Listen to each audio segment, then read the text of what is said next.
At some point in our lives, almost every one of us, in over 20 years of private practice, I've seen people of every age and background face every manner of heartbreak.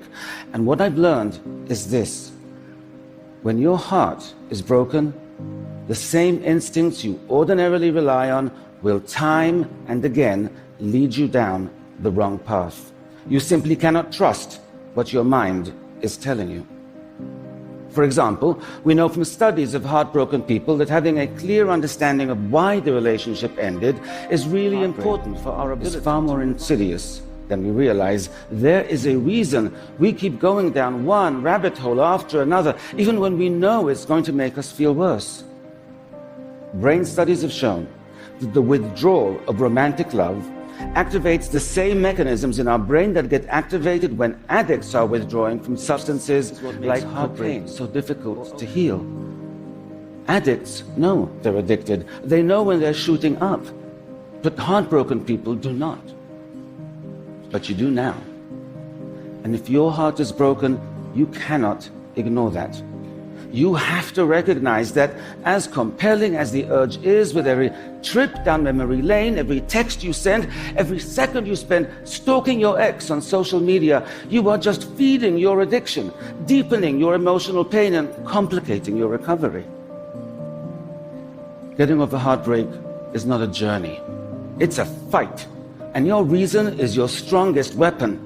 There is no breakup explanation that's going to feel satisfying. No rationale can take away the pain you feel. So don't search for one. Don't wait for one. Just accept the one you were offered, or make up one yourself, and then put the question to rest, because you need that closure to resist the addiction. And you need something else as well. You have to be willing to let go, to accept that it's over. Otherwise, your mind will feed on your hope and set you back. Hope can be incredibly destructive when your heart is broken. Heartbreak is a master manipulator. The ease with which it gets our mind to do the absolute opposite of what we need in order to recover is remarkable. One of the most common tendencies we have when our heart is broken is to idealize the person who broke it. We spend hours remembering their smile, how great they made us feel, that time we hiked up the mountain and made love under the stars. All that does is make our loss feel more painful. We know that. Yet we still allow our mind to cycle through one greatest thoughts pop into your mind. And so to avoid idealizing, you have to balance them out by remembering their frown, not just their smile, how bad they made you feel. The fact that after the lovemaking, you got lost coming down the mountain, argued like crazy, and they were perfect, but they were not. And neither was the relationship. And if you want to get over them, you have to remind yourself of that frequently. None of the consequences of heartbreak is that feeling alone and in pain can significantly impair our intellectual functioning, especially when performing complex tasks involving logic and reasoning. It temporarily lowers. Many do.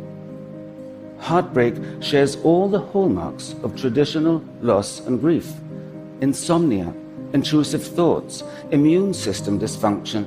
40% of people experience clinically measurable depression.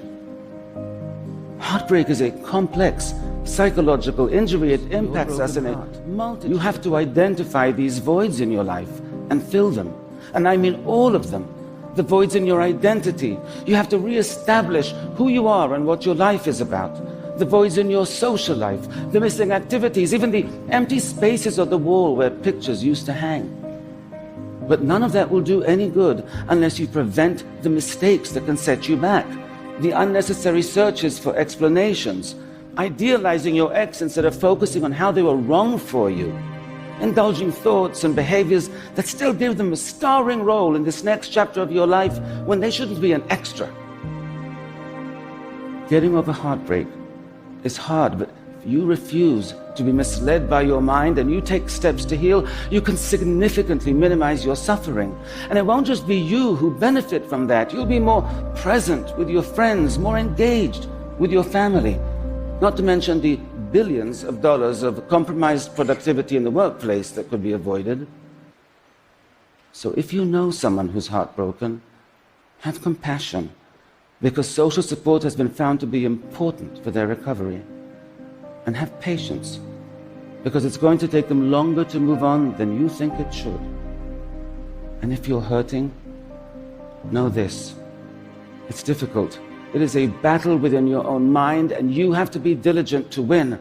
But you do have weapons. You can fight, and you will heal. Thank you.